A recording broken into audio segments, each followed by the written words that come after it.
Boa noite a todos. Eu queria agradecer novamente o convite do presidente, da direção e a todos vocês presentes, a quem está na web também, o YouTube. A ideia dessa palestra é não ser muito técnica, até porque não vou exigir de vocês um conhecimento que foge da área de vocês. Então, a ideia aqui é ser de uma linguagem bem simples, mostrar para vocês qual que é a melhor opção tributária. De repente, em cima daquilo que eu tive na última vez que estive aqui falando de DIMOB, algumas perguntas que foram feitas para mim, elas direcionavam exatamente a esse ponto. Se estavam pagando corretamente, se estava declarando correto. Aí tinha pessoas falando que tinha MEI, tinha pessoas falando que eram autônomas. E alguns colegas que eu tenho no meu círculo de amizade, a gente verificou que realmente tem muita gente na área de vocês que está perdida, não tem noção nenhuma se está pagando ou não o imposto devido. E aí, para ajudar, a gente tem uma carga tributária tão complexa, e eu vou falar um pouquinho, por mais que eu fale para vocês de uma maneira bem didática, bem simples, vocês vão verificar que realmente é bem complexo, é bem difícil de entender. Então, eu fui de forma bem sucinta, colocando exemplos, e aí, na medida que cada um vai tendo uma sua particularidade, no final a gente vai passar e explicar exatamente, tirar as dúvidas de cada um de vocês. Só para mim ter uma ideia, de vocês que estão aqui presentes, quem é autônomo? A maioria, então. A maioria é autônomo.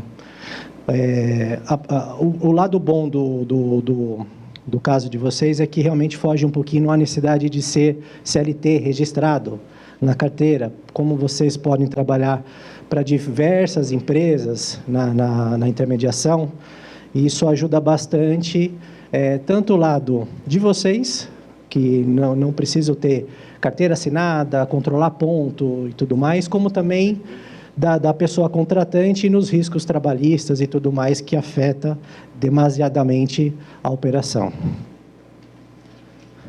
Eu coloquei como primeiro ponto a MEI, porque é a pergunta que todo mundo faz. É a menor carga tributária que existe, ela é uma lei que foi recentemente aplicada e beneficiando algumas atividades. E aí muita gente perguntando, corretor de imóveis pode ser MEI? Bom, só para vocês terem uma ideia, a configuração da MEI são empresas que podem faturar no ano até R$81 mil. Então, já por aí já dá para perceber que são empresas que têm pouco faturamento. Não são atividades que podem ser enquadradas, porque está limitado a esse tipo de tributação. Um detalhe importante que eu não coloquei aí, que aí entra um pouquinho na questão técnica, até R$60 mil, você paga exatamente essa carga dentro da sua atividade. Então, atividades que possuem comércio e indústria, vai pagar R$50. E só para vocês terem um conhecimento, desses R$50,90, R$49,90 é para Previdência e somente R$1 para ICMS. Então, quer dizer, você pratica o comércio, pratica a indústria e paga R$1 de imposto na operação. É bem barato. Quem é só serviço, é R$54,90, com a diferença, em vez de ICMS, paga R$5 de ISS, o mesmo valor para a Previdência. E quem é comércio e serviço, paga R$55,90, porque aí ele precisa pagar tanto os R$5 do ISS como R$1 do ICMS.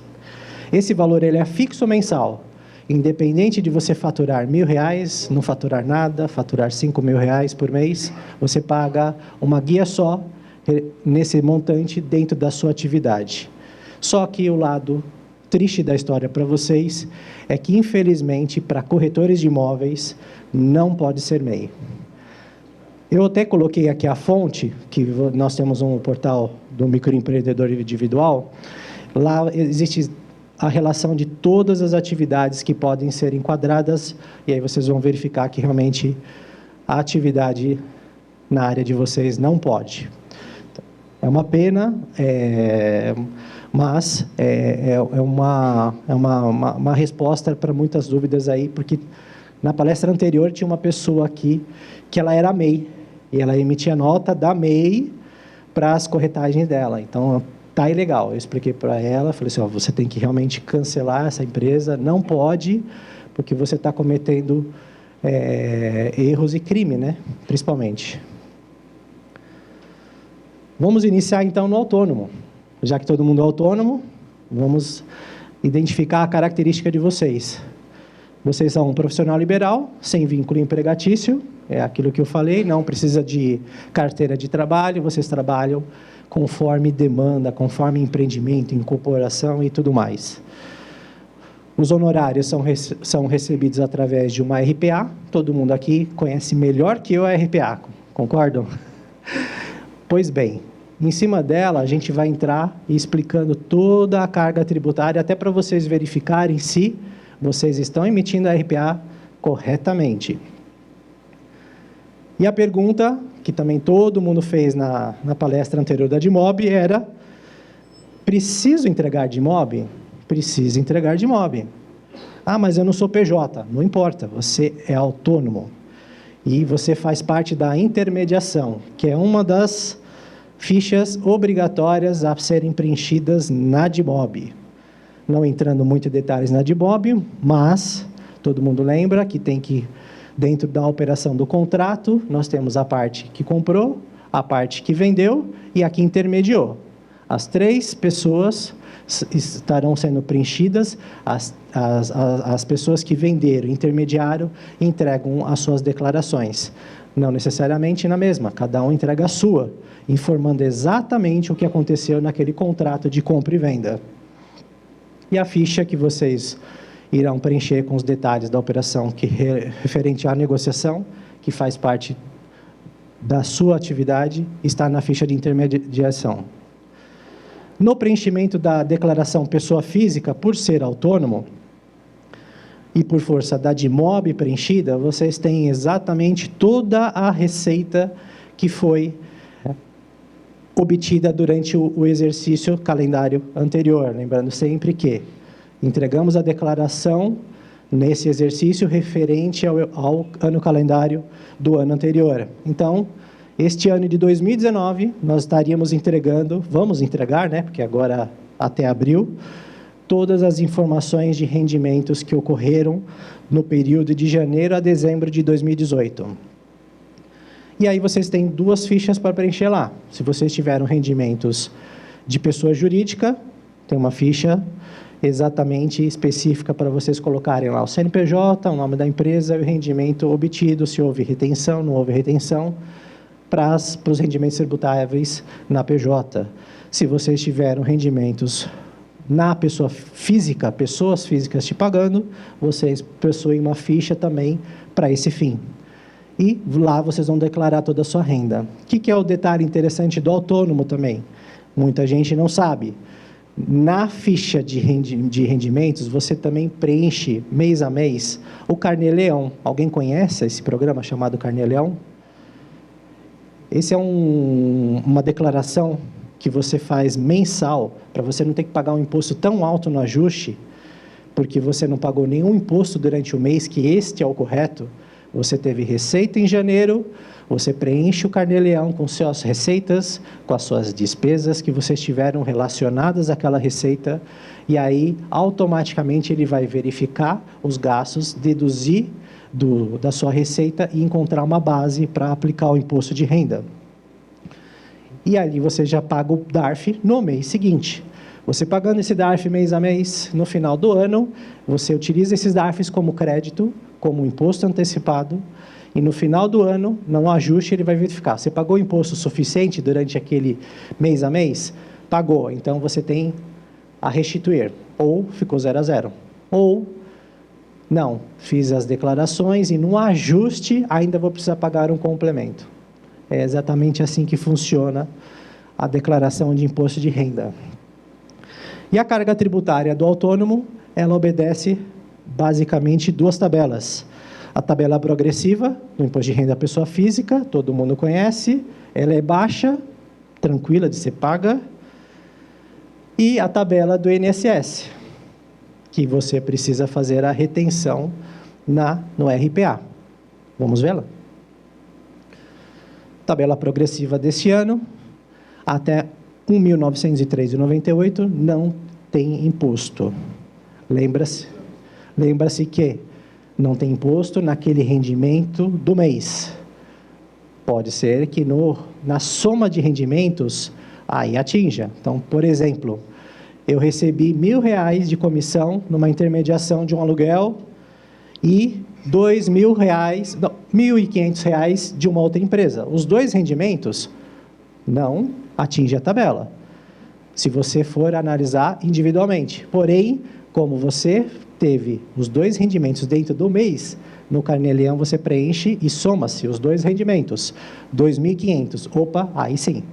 Aí atinge a tabela e entra na primeira tabela, que é de 7,5%, com uma parcela a deduzir de R$ 142,80. É exatamente o cálculo que o Carnê-Leão vai fazer, sem vocês precisarem fazer manualmente e correndo o risco de preencher errado, pagando a mais ou pagando a menos.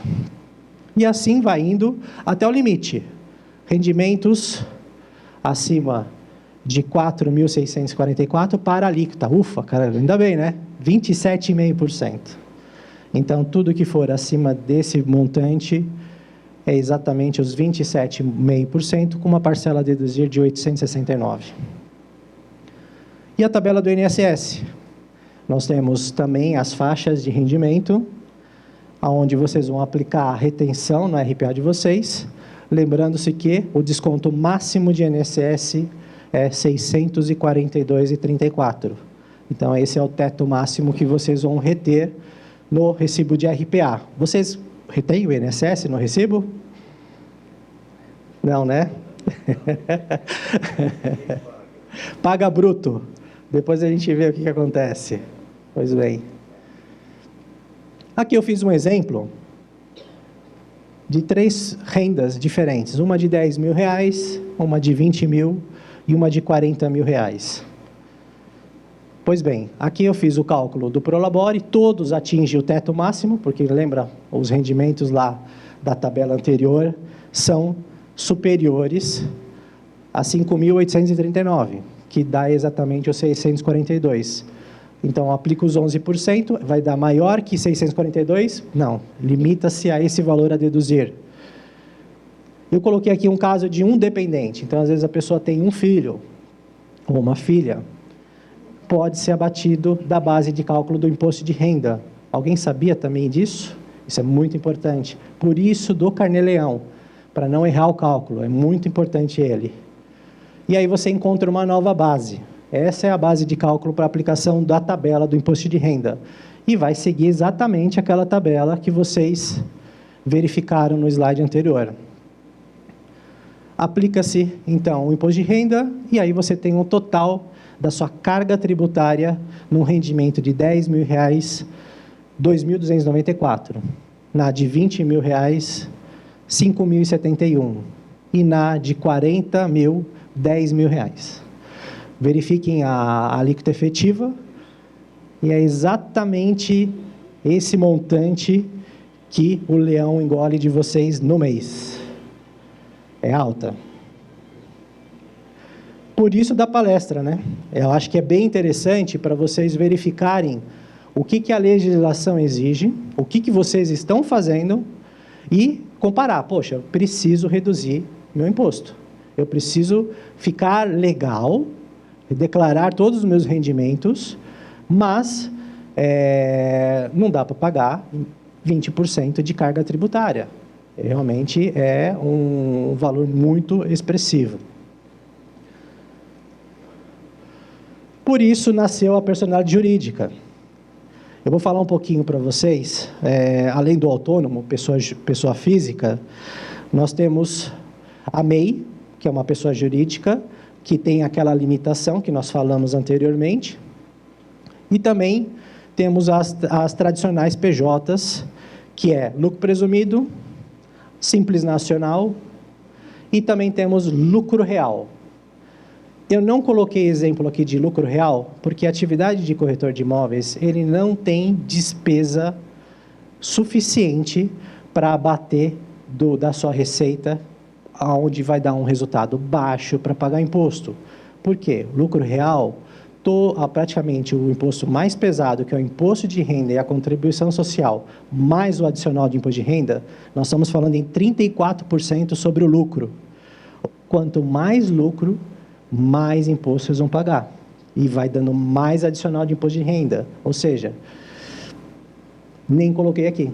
Porque vocês não, na atividade de vocês, basicamente, é a nota, algum gasto que vocês tiveram relacionado à refeição, condução, que teve que pagar um aluguel para ficar próximo do imóvel que vocês estão intermediando, alguma coisa nesse sentido, mas não é nada que seja um gasto expressivo e que resulte num resultado baixo de apuração do imposto. Então, esse método de tributação, eu até descartei da apresentação, porque não se enquadra a vocês. Aqui é o lucro presumido. O lucro presumido perante o governo é exatamente isso. Ele já quer presumir o seu lucro. Você já vai pagar o imposto por uma presunção. Essa é a maior carga tributária, tirando o lucro real, onde o governo tem grandes vantagens, porque a maioria das empresas prestadoras de serviços que não podem estar no Simples Nacional, elas vão para o lucro presumido. Por que isso? Porque aqui a presunção do lucro no presumido prestador de serviço é de 32%.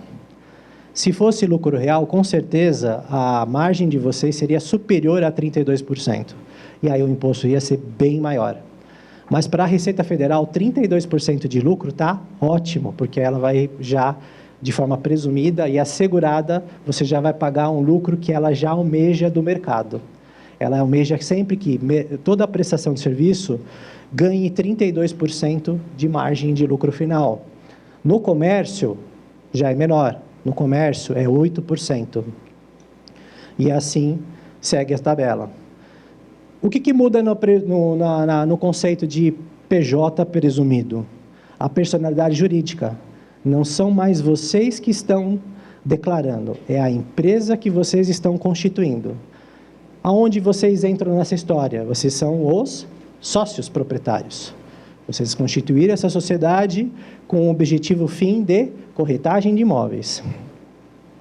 Esse tipo de sociedade vai te dar o direito a você emitir uma nota fiscal na prefeitura da sua localidade, onde você vai declarar, ao contrário do RPA, todo aquele seu faturamento relacionado à atividade econômica da empresa, que é a corretagem. Então, fiz uma corretagem para uma pessoa física, fiz uma corretagem para uma pessoa jurídica, a sociedade vai emitir uma nota e vai entregar para a pessoa como a intermediação que foi feita do negócio. E aí, vou fugir da DIPJ, da DIMOB? Não vai. É a mesma situação. Vocês são agora, continuam sendo a pessoa que faz a intermediação do negócio, só que na pessoa jurídica. A diferença agora é que vocês não vão colocar o nome física, CPF e nome. Vocês vão colocar a pessoa jurídica. Quem que vai pagar o imposto sobre toda essa operação? A pessoa jurídica. No final de tudo que ela pagou, as despesas que ela tiveram, aí você apura-se o lucro da empresa para você, na pessoa física, retirar esse lucro como distribuição de lucros ou prolabore. Preenchimento da declaração de imposto de renda da pessoa física. Ela é quase igual. Você vai ter a diferença que você não vai ter rendimentos da pessoa física. Quando uma pessoa, o cliente pagou a sua empresa, quem que vai pagar você? É o cliente ou a sua empresa? A sua empresa. Então, se é a sua empresa, os rendimentos dela vão ser no tributáveis ou no isento na pessoa jurídica. Quem está te pagando é a sua empresa e não mais o seu cliente. E aqui algumas obrigações acessórias. A partir do momento que você constitui uma empresa, você tem obrigações com o fisco. Ele quer exatamente saber a sua movimentação financeira, a sua movimentação comercial e tudo mais. Então, a lucro presumido ela tem algumas obrigações. SPED, ECF, ECD, elas são relacionadas à parte contábil, toda a parte de escrituração, livro diário, as apurações dos impostos, as demonstrações contábeis assinadas pelo contador. Existe a necessidade de uma contratação de um contador para esse tipo de sociedade. Temos o SPED contribuições, que aqui é a informação exatamente do imposto PIS e COFINS. Eu vou mostrar para vocês agora a carga tributária. A DIRF, caso exista, a informação de retenções na fonte. No caso, aqui, a gente está fazendo um exemplo de Prolabore, então o rendimento do sócio vai na DIRF e é declarado depois através de um informe de rendimento, também vai na física. Verifiquem que as mesmas informações que vocês fazem habitualmente na física tem que bater com as declarações que a jurídica está entregando. Se fosse na persona autônomo, o contratante vai declarar que pagou para você. Então, ele tem que bater os mesmos valores. Se não bateu, acredito que algum caso já aconteceu aqui, vocês vão receber uma notificação da Receita Federal pedindo esclarecimentos, antes de entrar na malha fina. A DIMOB, como eu falei, a declaração da DCTF, ela ainda é uma declaração que está ativa, estão substituindo ela para a REINF e a DCTF Web, mas ainda ela é ativa, existe, e lá você tem que declarar todos os DARFs pagos e não pagos pela PJ. O E-Social, acredito que vocês devam ter ouvido falar, porque isso envolve não só na questão jurídica, mas também na questão pessoal. Quem tem empregado doméstico, motorista, algum contrato relacionado a seu particular, já estão desde o ano passado obrigados a entregar o E-Social, que é todo o vínculo empregatício de você com o seu empregado. E algumas outras declarações menos expressivas. Então, vejam que quando você abre uma pessoa jurídica, tem toda aquela burocracia. Então, é muito importante que vocês, tomando uma decisão dentro do enquadramento que vocês acharem mais interessante para a empresa de vocês, verifique um contador, mas um contador realmente que faça corretamente, porque uma declaração mal entregue ou não entregue, nós estamos falando aqui de autuações, estamos falando de multas pesadas e a dor de cabeça de ter uma Receita Federal, fazer explicação e tudo mais. Essa aqui é a carga tributária do lucro presumido. Os impostos são pagos individualmente, então o contador ele precisa fazer todo o trabalho de cálculo e as bases são um pouquinho diferenciadas. O PIS e COFINS, ele é feito sobre o faturamento mensal. Você paga todo mês subsequente ao mês da competência ao evento que foi efetuado. O que é interessante também, no ramo de vocês, eu acredito muito que a intermediação nem sempre é à vista. Então, você precisa emitir uma nota fiscal, mas geralmente a pessoa demora um X tempo para pagar. Isso aqui é interessante porque você pode fazer o enquadramento do lucro presumido ou de qualquer outra modalidade, que a gente vai falar do Simples Nacional também. Vocês podem fazer a adotação de qual regime que vocês querem pagar o imposto. Eu quero pagar o imposto no momento da emissão da nota. Então, esse é o chamado regime da competência. Eu quero pagar o imposto quando somente eu receber. Tudo bem, você emite a nota fiscal, mas só no momento que você recebê-la, você vai entrar na base de cálculo dos impostos. Então, existe essa possibilidade, porque nem sempre a pessoa tem o dinheiro já disponível para pagar, ela está esperando receber para poder pagar esse imposto. Temos o INSS, aí se assustem, porque o que acontece? Vocês precisam contribuir para a Previdência pelo menos sobre um salário mínimo. E no presumido, a carga tributária é a seguinte: do Prolabore que vocês emitem como sócios, vocês precisam reter os mesmos 11% de INSS sobre esse salário mínimo, mais a cota patronal, que é 20% sobre a base. Então, além do retido que vai descontar do Prolabore, vocês vão pagar a cota patronal da empresa, que é mais 20%. O ISS, eu estou falando aqui São Paulo, 5%, mas isso depende do local em que você prestou o serviço, não é o local onde vocês estão estabelecidos, tá? Isso aqui é uma alteração que tem municipal, em que se estabelece que você vai pagar o imposto aonde foi prestado o serviço.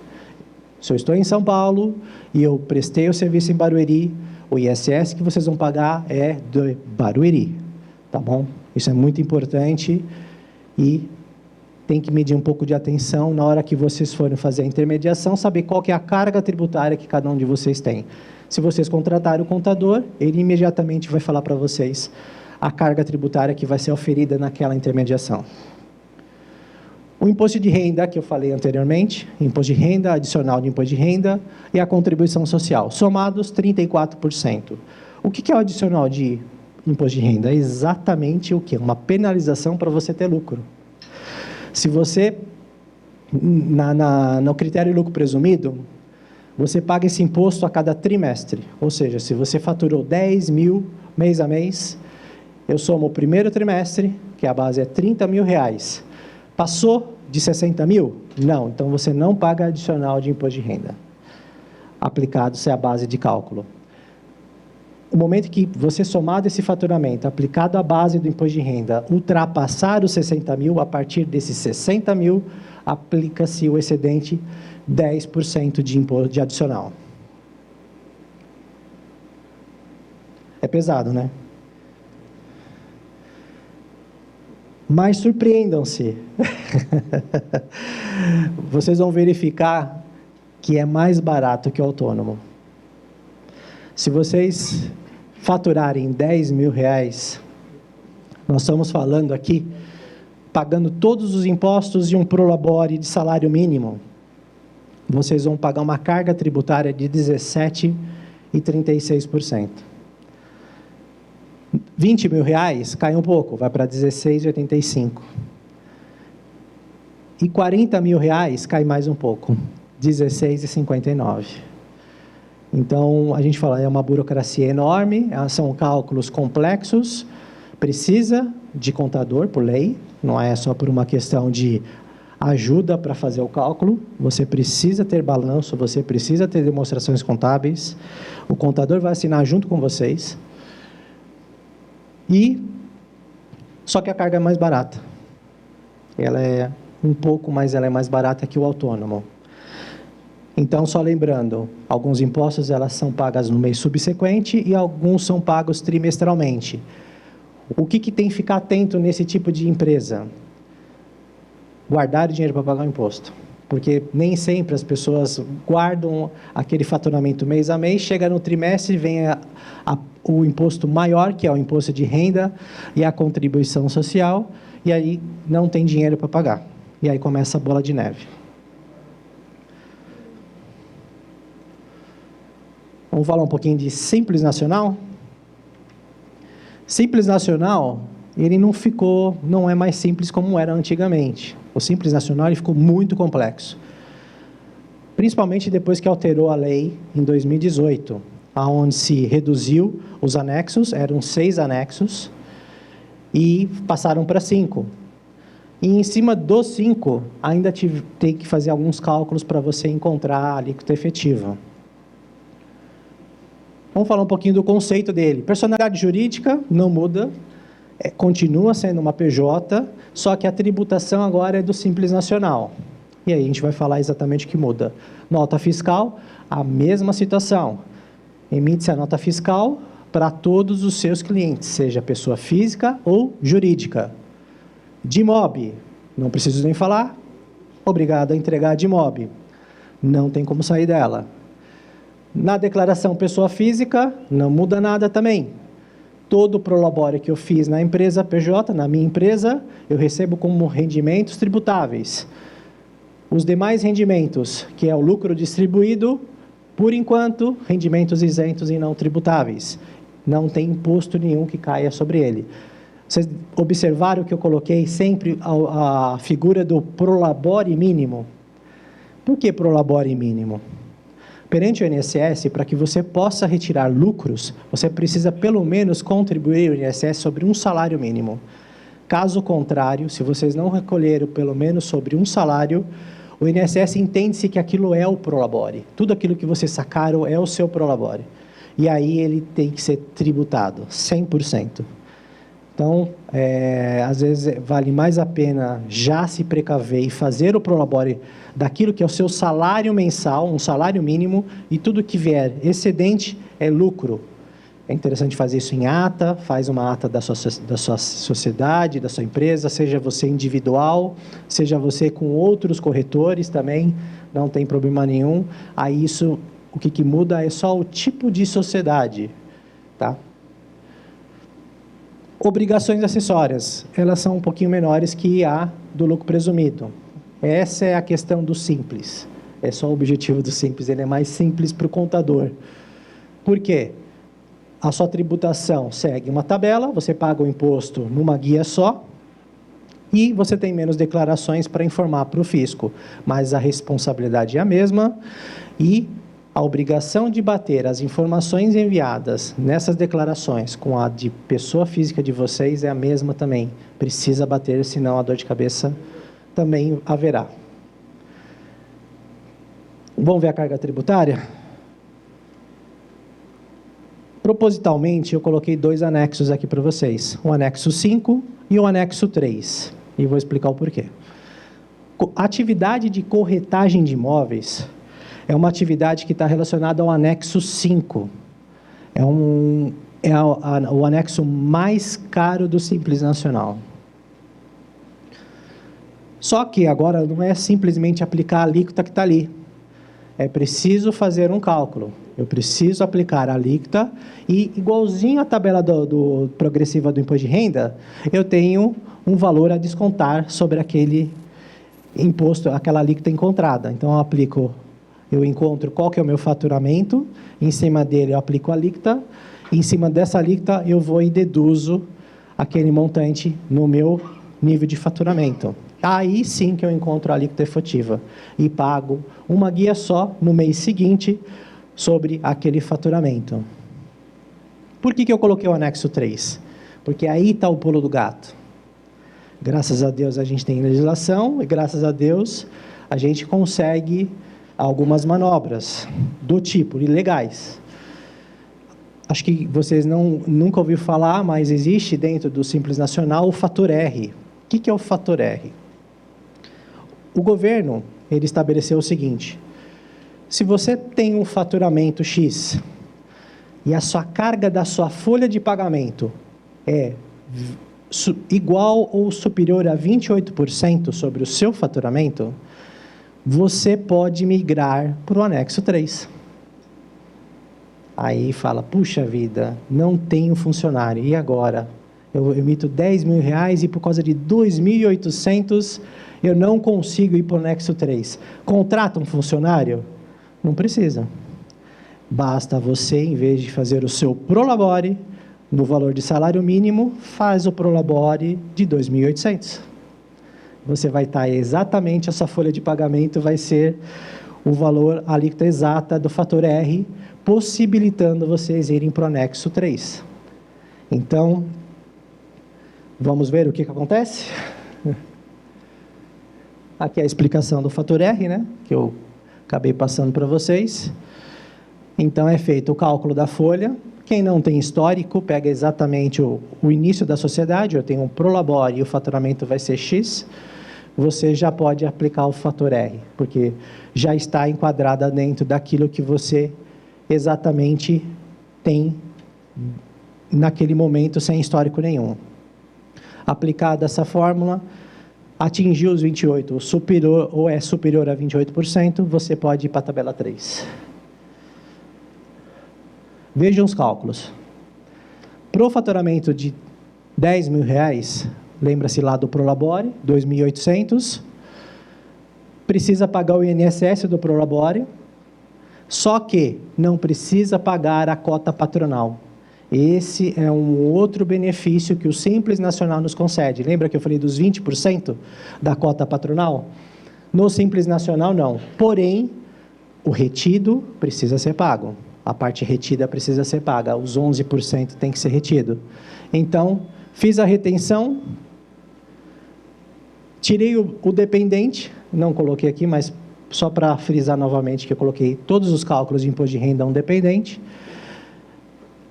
Aí eu encontro o valor do meu imposto e o total da minha carga tributária. Ou seja, para que eu faça um faturamento de R$10.000, a minha carga tributária é de R$337.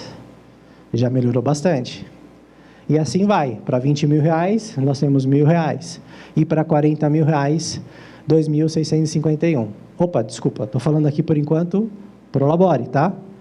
Só estou falando a questão do Prolabore na questão da sua tributação, tá? Eu estou falando numa maneira geral, mas a questão aqui é colocar o Prolabore no limite que precisa, mínimo, para vocês oferirem ao anexo 3.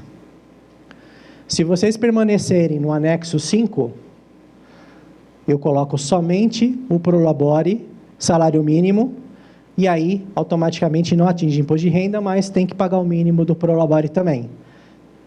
Então, vê que tem um aumento na tributação do Prolabore, mas no slide posterior vocês vão verificar que, mesmo vocês pagando um imposto maior sobre o Prolabore, compensa, porque o anexo 3 ele tem mais benefícios tributários que o anexo 5. Vamos começar com o anexo 5. Lembra-se que a gente fez sobre um cálculo de Prolabore salário mínimo. Veja a nossa carga tributária. Ela é bem parecida com a do lucro presumido no anexo 5. E ela vai aumentando. Lembra que no presumido ela vai diminuindo? Esse que é o problema do Simples Nacional. A cada faixa que você vai passando do seu faturamento, até chegar ao limite de faturamento, vamos voltar a ela? Aqui. Até 4.800.000, a sua alíquota vai aumentando. E, consequentemente, você vai ter um imposto cada vez maior, até finalizar o ano.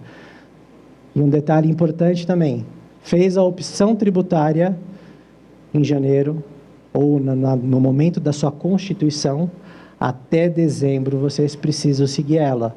Ou seja, começa a subir a alíquota, começa a ficar desesperador. Posso mudar a tributação no meio do ano? Não pode. Vai ter que pagar esse imposto alto até dezembro e pedir o desenquadramento para que o ano que vem mude a opção tributária, se for o caso. Qual que é a questão aqui? A preocupação maior aqui é vocês fazerem um estudo. Sei que é muito difícil, às vezes, porque aparece um empreendimento, uma incorporação, e que não estava nos planos. E ela foi um sucesso. Então, gerou muitas receitas naquele momento que não estavam previstas.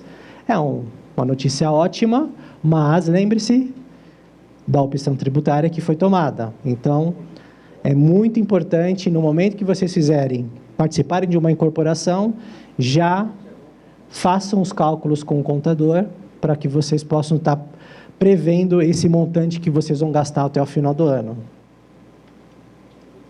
Vamos voltar lá? Porém, eu consigo ir para o anexo 3, atingir os 28% do Prolabore? Legal. Vamos o cálculo do INSS, Prolabore, que fica um pouquinho mais pesado. Lembre-se, deixa eu mostrar aqui. Fica linear no anexo 5, porém maior no anexo 3. Mas mesmo assim compensa, porque a sua alíquota é bem menor, bem inferior. O que é o detalhe do anexo 3? Ele é uma carga tributária menor, mas não foge à regra do anexo 5. Quanto maior o seu faturamento mensal, maior vai aumentando a sua alíquota.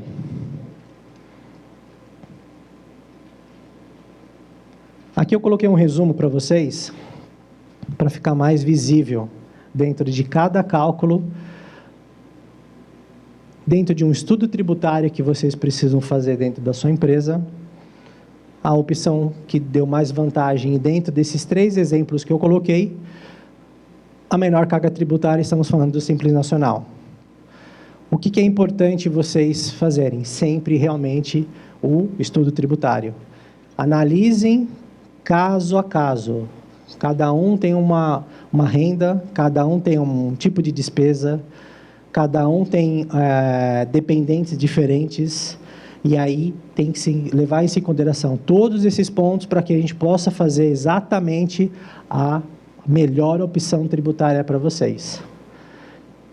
Eu fiz essas simulações, basicamente, em números que realmente dão mais sentido à comissão mensal numa corretagem de imóveis, mas existem imóveis muito altos, em que você recebe isso de uma maneira à vista. Então, é sempre importante estimar, fazer simulações antes de aderir a uma opção.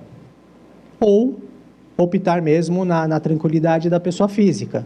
Porém, é aquela questão, precisa analisar os prós e os contras de cada caso. É muito importante que vocês realmente tenham uma pessoa que tenha um conhecimento técnico para que possa tirar todas as dúvidas e fazer a simulação dentro de cada configuração de vocês. Perfeito, gente? Então, está aqui meu agradecimento. Deixando o contato do escritório, se caso alguém que precise tirar dúvida a respeito, fico à disposição. É muito importante que vocês realmente analisem com bastante calma e tranquilidade. Obrigado a todos.